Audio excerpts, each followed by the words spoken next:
اکثر تنہائی میں آسمان کو تکتے ہوئے میں یہ سوچتا ہوں کہ کورونا کی وبا زیادہ پھیل رہی ہے یا جنسی جرائم کی وبا اس معاشرے میں زیادہ سرایت کرتی جا رہی ہے۔ جہاں ایک طرف کورونا وائرس کی صورت میں اندھ دیکھی مہلک آفت انسانوں پر مسلط ہو کر سینکڑوں معصوم جانوں کو نگل چکی ہے، وہاں لوگ جرائم کا سوچ بھی کیسے سکتے ہیں؟ ڈرتے کیوں نہیں کہ اللہ ہم سے ناراض ہے؟ ہم پر ایک آفت مسلط ہے تو توبہ کیوں نہیں کرتے؟ کیونکہ احساس اور ڈر ختم ہوتا جا رہا ہے۔ کورونا کے دوران غربت، بھوک اور افلاس میں اضافہ ہوا کیونکہ معاشی سرگرمیاں بند ہو گئیں، ٹڈی دل آ گیا اور ہمارے ملک کے کھیتوں کھلیانوں کو چٹ کرنے لگا۔ تب بھی جرائم کرنے والوں کا دل نہیں کانپتا۔ کیوں بڑے جرم کرتا رہا تو کیوں چھوٹے جرائم میں ملوث رہا؟ انہی جرائم میں ایک جرم وبا کی طرح پھیل رہا ہے، وہ بچوں کے ساتھ جنسی زیادتی ہے۔ میں کہتا ہوں کہ نکاح کو عام کرو، اتنا مشکل مت بناؤ کہ لوگ زنا کی طرف نکل جائیں، جبکہ زنا اور جنسی زیادتی میں بھی بہت فرق ہے۔ زیادتی میں تو ایک شخص اپنی طاقت کا استعمال کرتے ہوئے دوسرے پر حملہ آور ہوتا ہے۔ زیادتی کرنے والے اکثر مجرم شادی شدہ ہوتے ہیں، ان کا کوئی نفسیاتی مسئلہ نہیں ہوتا، یہ بہت شاطر اور مجرمانہ ذہنیت کے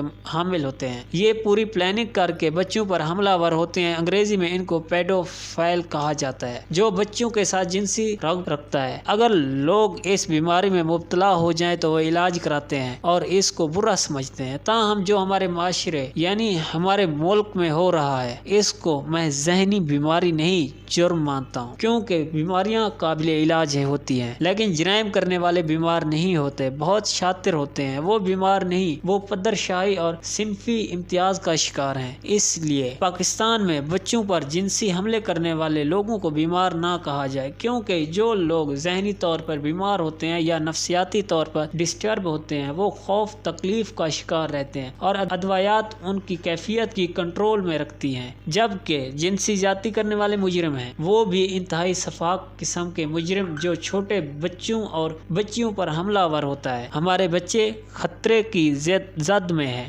بچوں کو اکثر مارکیٹ، گلی یا ویران جگہوں پر ایسی صورتحال کا سامنا کرنا پڑتا ہے اور چھوٹے لڑکوں کو کھیل کے میدانوں میں، تعلیمی اداروں اور کام کی جگہ پر بھی ایسی صورتحال کا سامنا ہے۔ جو بچے گھروں میں کام کر رہے ہیں وہ بھی اس خطرے کی زد میں رہتے ہیں۔ ان پر مالکان کی طرف سے جنسی اور جسمانی حملے ہوتے ہیں۔ ایسے واقعات میں بچوں کو مار بھی دیا جاتا ہے۔ اس سال جتنے کیسز سامنے آئے ان میں بچوں کو شفاقی سے مار دیا گیا اور عمر کسی کی 2 سال تو کسی کی 4 سال۔ کیا ان جرائم کرنے والوں کا دل نہیں کانپتا کہ بچے تو معصوم ہوتے ہیں، پھولوں کی طرح نازک، مگر لوگ ان پر جنسی حملے کرتے ہیں اور پھر مار دیتے ہیں۔ یہ سلسلہ رک ہی نہیں رہا۔ جب زینب کو قصور میں حیوانیت کا نشانہ بنایا گیا تو پورا ملک اشک بار تھا، تو اس کے مجرم کو پھانسی بھی ہو گئی، لیکن جرائم پیشہ افراد نے عبرت نہیں پکڑی۔ اس سال کورونا کے دوران پھر بچوں پر حملوں میں شدت آ گئی اور جنسی زیادتیوں کے بعد ان کے قتل کے واقعات بڑھ گئے۔ حال ہی میں سندھ کے علاقے کشمور میں وہ قیامت برپا ہوئی جس کی مثال نہیں ملتی۔ کراچی سے ایک عورت کو نوکری کا جھانسا دے کر کشمور لایا گیا اور وہاں اس کا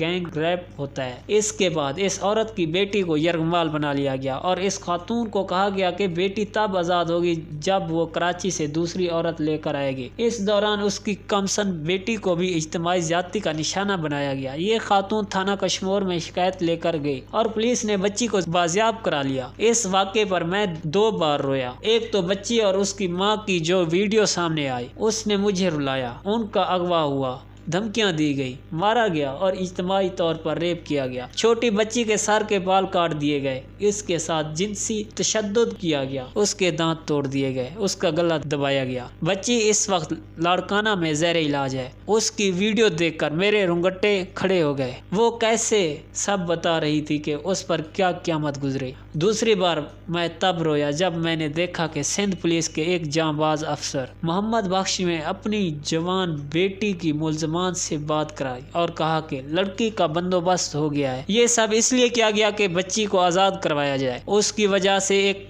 ملزم رفیق ملک گرفتار ہو گیا۔ میری یہاں پر گزارش ہے کہ سندھ پولیس کے اس افسر، ان کی اہلیہ اور ان کی بیٹی کو اعزاز اور انعام سے نوازا جانا چاہیے، جنہوں نے ایک ستم زدہ خاتون کی مدد کرنے کے لیے یہ مشکل راستہ اپنایا۔ اس طرح ایک معصوم بچی کی جان بچ گئی، یہ دیکھ کر میری آنکھیں نم ہو گئیں۔ جہاں درندے موجود ہیں وہاں محمد بخش جیسے فرض شناس اور انسانیت دوست بھی موجود ہیں۔ انسانیت ابھی زندہ ہے۔ اس المناک وقوعے کا نشانہ بننے والی خاتون کے ایک ہفتے قبل نوکری کا جھانسا دے کر کشمیر بلایا گیا۔ وہاں اس سے زیادتی ہوئی۔ اس کی بیٹی کو یرغمال بنا کر اس سے مطالبہ کیا گیا کہ وہ اگر کوئی اور عورت لا کر دے جائے تو اس کی بچی کو آزاد کیا جائے گا۔ ابھی ایک ملزم گرفتار ہوا۔ اس کو ساتھ لے کر پولیس اہلکار اس کے مزید ساتھیوں کو پکڑنے کے لیے نکلے تو زیر حراست ملزم اپنے ساتھیوں کی فائرنگ سے ہلاک ہو گیا تھا۔ ننھی بچی کی والدہ دہائی دے رہی ہے اور انصاف کی اپیل کر رہی ہے۔ ظلم کا نشانہ بننے والی کمسن بچی تو ایسے لگ رہی ہے جیسے ہوش کھو بیٹھی ہو۔